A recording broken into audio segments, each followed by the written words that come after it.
کیجئے. ٹھیک ہے. تو یہ سفر جیسے ایسا لگا جیسے کوئی پلان ہو, اوپر کی سطح پہ اس کی پلاننگ پہلے سے کر لی گئی ہو. تو میں وہاں سے واپس آیا اور پھر میں نے 17 دسمبر کا سفر جو خونیہ ترکی کا اختیار کیا. مولانا کی ذات مثنوی شریف ایک بہت بڑا شعبہ ہے. کسی بزرگ کو میں نے یہ فرماتے سنا کہ اگر ہم واپس لوٹ آئیں اور مثنوی شریف سے اپنا تعلق جوڑ لیں تو بہت ساری بیماریوں کا شافی و کافی علاج ہمارے حصے میں آ جائے گا, کیونکہ اس میں وہ رموز و نکات ہیں, اس میں وہ پیغام ہے کشید کر کے ایک مرد کامل نے جمع کر کے آپ کو دے دیا ہے, تاکہ سب سے پہلے کردار سازی, اپنے آس پاس کے ماحول کو سمجھنا, اپنے اندر عملیت پسندی کی کو فروغ دینا. ٹھیک. تو یہ سفر پھر میں نے اختیار کیا 2007 کے دسمبر میں شیخ کے حکم کے مطابق, اور وہاں جب میں داخل ہوا تو ایک عجیب و غریب شعر وہاں لکھا ہوا ہے مزار اقدس کی جو ترکی میں خونیہ میں ہے, کہ دیکھ کر بڑی حیرت بھی ہوئی کہ فارسی کا شعر ہے, مولانا کا شعر ہے, کعبہ عشاق باشد ان مقام, کعبہ عشاق باشد ان مقام, ہر کہ ناقص آمدی جا شد تمام, کہ یہ عاشقوں کا کعبہ ہے. واہ. یہ عاشقوں کا کعبہ ہے, اگر کوئی ناقص بھی یہاں آتا ہے تو آ کر یہاں مکمل ہو جاتا ہے. وہ فریکوینسی, وہ لطافتیں جو انسان میں دنیاوی طلب اور ظاہر پرستی کی وجہ سے بڑھ جاتی ہیں, وہاں جا کے سارے ڈیلیٹ ہو جاتی ہیں اور انسان ایک نئی زندگی کے ساتھ اپنا سفر شروع کرتا ہے. واہ سبحان اللہ. وہاں کے کچھ مشاہدات کے حوالے سے؟ مشاہدات ایسے ہیں تسنیم صاحب کے بے شمار ویسٹرن ورلڈ کے لوگ میں نے دیکھے جو 17 دسمبر کو جس دن مولانا کا عرس مبارک منایا جاتا ہے وہاں وہ زاری کرتے نظر آئے مجھے. حیرت انگیز بات تھی, ہم سمجھتے تھے کہ زاری رونق ہونا صرف مشرق میں ہوتا ہے. میں نے یورپی اقوام کی خواتین و مرد کو کس جذبے سے, میں نہیں جانتا کہ وہ کون سا مولانا کے ساتھ عشق کا جذبہ تھا, محبت کا جذبہ تھا, یا کسی کی زندگی میں مولانا کی کسی شعر کی وجہ سے تبدیلی آئی تھی کہ وہ صحیح راستے پر آ گیا تھا, اس جذبے نے اس کی آنکھوں سے زاری کی کیفیت پیدا کر دی. ٹھیک. اچھا, جو میں اس سے پہلے اس کے اسباب سفر جاننا چاہتا ہوں, یعنی مولانا روم سے آپ کی جو ایک قلبی عقیدت اور محبت کا رشتہ تھا, یہ کب سے تھا؟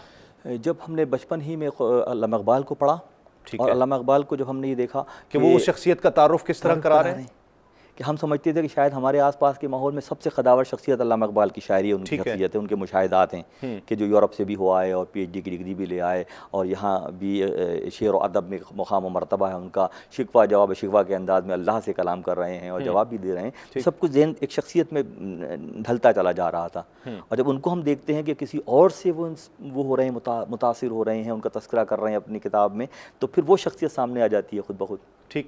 کون سی؟ پھر مولانا کو پڑھنے کا سلسلہ شروع ہوا. یہ بات میرے اسکول بلکہ کالج کے زمانے ہی کی ہے کہ مولانا کو پڑھنے کا سلسلہ. میں اصل میں یہ جاننا چاہ رہا ہوں یہ انسپریشن کیا تھی, یعنی ایک تو اقبال جس کا تعارف کرا رہے ہیں, صحیح, اور شاہ شمس تبریز جن سے یہ کیفیت مولانا روم کو مل رہی ہے. سبحان اللہ, سبحان اللہ. ٹھیک ہے, یعنی اور مولانا روم کو عشق کا استعارہ قرار دیا جا رہا ہے, اور مولانا روم تو جو ہے وہ لکھنے والے ایک عالم دین تھے, اور یہ جو کیفیت جس کو رنگ, جس کو آپ کرنٹ کہہ لیں, جس کو فریکوینسی کہہ لیں آپ, وہ کرنٹ تو شاہ شمس تبریز سے مل رہا ہے نا. تو یہ کیفیت آپ کے دل میں شاہ شمس تبریز سے زیادہ مولانا روم کے لیے پیدا ہو رہی ہے. جی. اس کی کیا وجہ ہے؟ اس کی وجہ ہے بہت مضبوط اور بڑا والڈ ریزن ہے کہ ہم آس پاس کے ماحول میں مسلمانوں کا حال دیکھ رہے ہیں, تنگی دیکھ رہے ہیں, بے عملی دیکھ رہے ہیں, علم سے دوری دیکھ رہے ہیں, عمل سے دوری دیکھ رہے ہیں. تو یہ ہمارے اندر ایک طرح کی ایک جوش سا پیدا ہو رہا ہے, اور علامہ اقبال کا بھی یہی شکوہ ہے. ٹھیک ہے, کہ قوم بے عملی کا شکار ہو کر رہ گئی ہے, یہ نان پریکٹیکل ہو کر رہ گئے ہیں. تو یہی کیفیت بنتے بنتے جب ہم اس طرف جاتے ہیں تو وہاں وہ پھر جواب ملتا ہے کہ مولانا کے پیغام میں, اقبال کے پیغام میں کہیں بند ہو کے بیٹھنے کی بات نہیں ہے, بلکہ زیادہ سے زیادہ محنت کرنے کی بات ہے. صحیح. دائرہ بشریت کے 60 سال کے دور میں ایک عام انسان 20 سال سو کر گزار دیتا ہے. ٹھیک ہے, اب باقی 40 سال وہ صرف دنیا داری کے معاملات میں گزار دیتا ہے, اور وہ بھی اس کے حصے میں کچھ نہیں آتا. جبکہ ہونا تو یہ چاہیے کہ جو پیغام ہمارے بہترین پروڈکٹ ہمارے پاس ہے, مگر ہماری مارکیٹنگ کچھ بھی نہیں ہے. ٹھیک ہے, ہم ایون کہ اپنے آپ کو چینج کرنے کے لیے تیار نہیں ہیں. صحیح. اور ضابطہ حیات کی بات کر رہا ہوں, پروڈکٹ کے حوالے سے جن کے لیے چھوڑ کے جاتے ہیں, وہ جو آپ جن کو اپنا سمجھتے ہیں وہ بھی آپ کے اپنے تو نہیں ہیں, یعنی وہ کہنے کو رشتہ دار ہیں, بیٹا ہے, بہن ہے, بھائی ہے, سب جو جتنے لوگوں کو آپ اپنا سمجھتے تھے حقیقت میں وہ اپنے نہیں ہیں, آپ کو تو اپنا ہی لے کر جانا ہے. ناظرین, ڈاکٹر صاحب ہمارے ساتھ تشریف فرما ہے, ایک یہاں پر مختصر سا وقفہ لیں گے, وقفے کے بعد لوٹتے ہیں اس یقین کے ساتھ آپ کہیں نہیں جائیں گے. در نبی پر پڑا رہوں گا, پڑے ہی رہنے سے کام ہوگا.